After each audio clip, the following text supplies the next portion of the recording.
Assalamualaikum warahmatullahi wabarakatuh. Waalaikumsalam warahmatullahi wabarakatuh. Bagaimana cara kita menyikapi teman atau saudara yang punya kemampuan melihat gaib? Baik itu makhluk atau peristiwa. Bagaimana cara menyikapinya? Ya, cara menyikapinya Anda jangan mempercayai. Ya. Kenapa? Karena bisa saja itu merupakan bisikan jin yang belum tentu benar gitu. Ya. Kan Anda nanya, bagaimana menyikapinya? Nggak usah dipercaya. Maksudnya nggak usah dipercaya tuh, ya sudahlah, dia mungkin punya kemampuan seperti itu. Karena memang ada orang yang diberi kemampuan untuk melihat hal-hal yang gaib. Yang dimaksud hal gaib ini adalah makhluk gaib. Tapi perlu diketahui, yang dilihat itu bukan aslinya. Karena aslinya itu tidak bisa, jin itu aslinya nggak bisa dilihat. Innahu yarakum min haitsu la tarawnahum.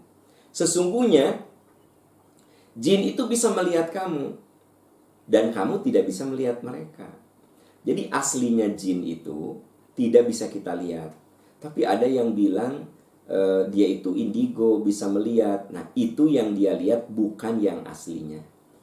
Ya, bukan yang aslinya. Coba orang indigo kalau ditanya, pasti deskripsinya beda-beda.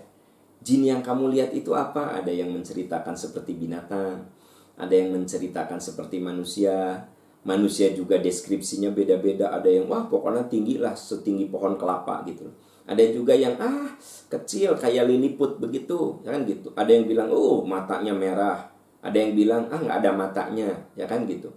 Ada yang bilang rambutnya panjang. Ada yang bilang botak. Jadi sebenarnya setiap orang indigo itu akan menjelaskan dengan deskripsi yang beda-beda. Itu isyarat bahwa jin yang asli itu tidak bisa dilihat. Innahu yarakum min haitsu la tarawnahum. Sesungguhnya kamu bisa melihat, sesungguhnya jin itu bisa melihat kamu dan kamu tidak bisa melihat mereka.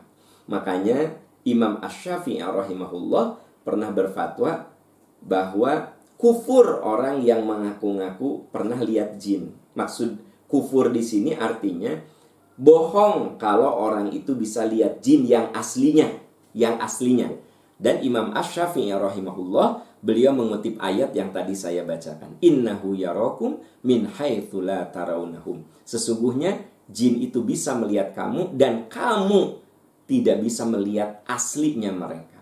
Jadi orang indigo itu kalau dia lihat itu bukan yang aslinya. Makanya saya kenal dengan beberapa orang indigo, kalau saya tanya, gimana yang Anda lihat? Beda-beda. Beda-beda. Kenapa? Memang yang dia lihat bukan aslinya. Ada yang, wah Pak Am, pokoknya mah kayak beruang loh Pak Am, tapi dia bisa jalan gitu. Ya, gitu. Ada juga yang, Pak Am, dia tanya orangnya seperti orang Timur Tengah, kan gitu. Ada juga yang seperti orang Afrika.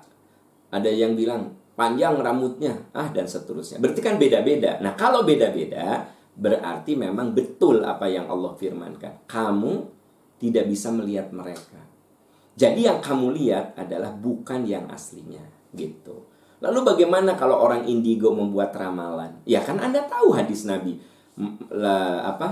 Man ataka hinan aw arrafan lam tuqbal salatun arba'ina yauman.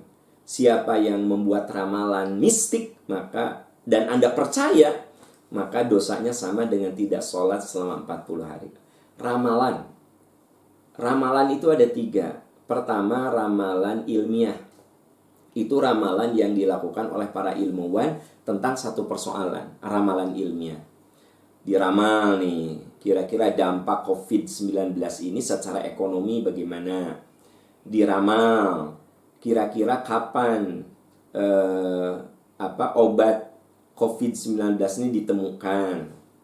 Diramal, kapan kira-kira situasinya normal lagi seperti kita rasakan di bulan Januari beberapa bulan yang lalu. Kita bisa bertemu, bisa bercengkrama, bisa duduk-duduk, bisa salaman, pelukan.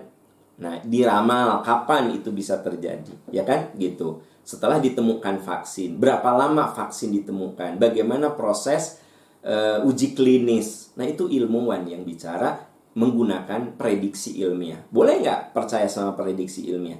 Ya boleh-boleh saja, ya.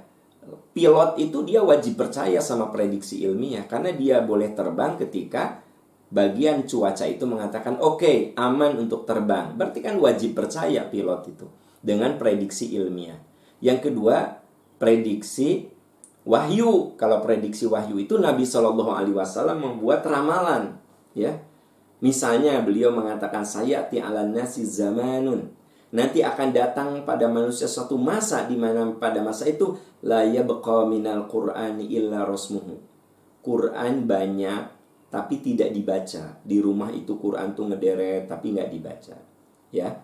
Wala yabqa minal islami illa ismuhu. Yang beragama Islam banyak tapi seperti buih, dia tidak punya kekuatan. Ya banyak sih, tapi seperti buih saja, tidak punya kekuatan. Nah, itu contoh ramalan wahyu. Dan tentu saja kita perlu wajib percaya dengan ramalan wahyu kalau itu hadis sahih. Karena ada juga yang mengaku-ngaku ramalan wahyu padahal itu dhaif. Contoh dukhon, ya, kemarin tuh Ramadan akan terjadi dukhon. Mana buktinya? Ya. Dan ustadz-ustadz yang bercerita dukhon itu kemudian tidak pernah meralatnya lagi. Diam saja dia. Ya, karena apa? Itu ramalan dusta sebenarnya. Dukhon, dentuman, kan gitu. Dentuman, akan terjadi dentuman. Terus mana tuh? Yang Ramadan kemarin digadang-gadang akan terjadi kegelapan gitu. Pada tanggal 15 Ramadan. Kan tidak terbukti. Karena dalilnya itu palsu gitu. Dalilnya itu palsu. Hadis palsu kok disebarkan, kan gitu. Nah, jadi dengan demikian perlu saya jelaskan di sini, ramalan wahyu itu harus hadisnya sahih. Harus sahih. Itu ramalan yang dilakukan oleh Rasul. Nah, makanya Anda kalau ada orang yang ngomong tentang ramalan ini dari Rasulullah, ini dari Rasulullah, Anda kudu kritisi dalilnya sahih atau tidak. Apalagi yang paling parah, tafsir dari si pembicara, ya. Tanda kiamat dihubungkan dengan perebutan kekuasaan di Saudi Arabia. Tanda kiamat dihubungkan dengan kota Yaman mengalami kehancuran. Itu kan cocokologi, dicocok-cocokkan, kan gitu. Nah, itu yang tidak boleh Anda percaya. Jadi ramalan Rasulnya perlu Anda percaya. Tapi orang yang menafsirkan ramalan Rasul dengan pemikiran yang bersangkutan, yang kadang-kadang liar gitu, ya, liar, maksudnya nggak jelas gitu, kerangka ilmiahnya seperti apa, mau-maunya dia ngomong, Anda jangan percaya gitu. Nah, dan yang ketiga, ramalan mistik, yaitu ramalan yang dibuat oleh orang-orang yang mengaku indigo. Nah, itu ramalan mistik. Oh, nanti bakal ada begini, Anda nggak usah percaya. Kenapa? Karena Nabi mengatakan man atakahinan aw arrafan lam tuqbal salatun arba'ina yauman. Makanya bagi teman-teman yang punya kemampuan indigo, nggak usahlah Anda jadi peramal. Udah aja. Boleh jadi itu suatu yang Allah berikan sama Anda tidak pernah belajar tapi Anda bisa melakukan itu, sudah itu milik Anda. Tidak kemudian Anda jadi cerita teteh nanti teteh ya bakal begini-begini. Enggak, aku mah bisa lihat begini-begini. Nah, tidak perlulah Anda orang yang indigo kemudian berubah jadi peramal.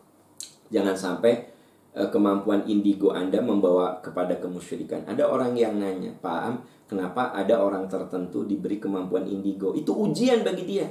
Dia jadi syirik enggak? Jadi menyekutukan Allah tidak? Gitu loh.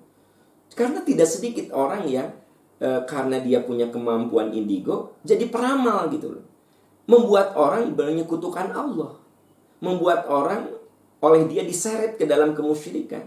Makanya kalau kita punya kemampuan indigo, biarkanlah, jangan kemudian diasah.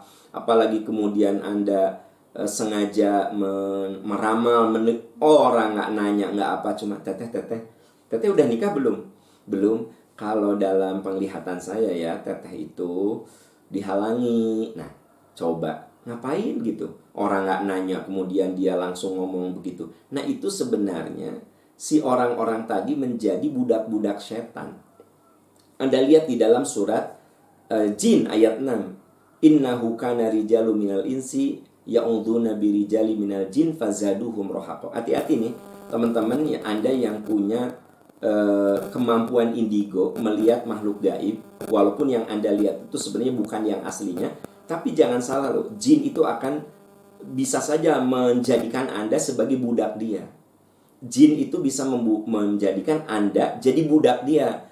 Anda jadi bisa meramal, Anda bisa jadi memperkirakan apa yang akan terjadi, ya kan? Dan itu bersifat mistik. Jadi saran saya, pesan saya kepada Anda yang punya kemampuan indigo, jangan jadi budak jin.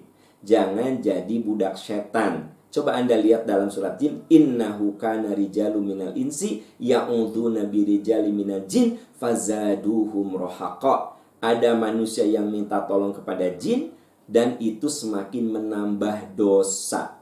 Catat, semakin menambah dosa. Ini saran saya, pesan saya untuk teman-teman Bapak Ibu yang punya kemampuan indigo. Sudah, biarkan dia bagian dari kehidupan alamiah Anda. Jangan diasah kemudian Anda jadi paranormal. Karena kalau Anda jadi paranormal, berarti memang Anda jadi budak-budaknya jin dan setan. Coba Anda lihat surat jin ayat 1-12. Ya, baca supaya lebih yakin gitu. Wallahu a'lam bishawab.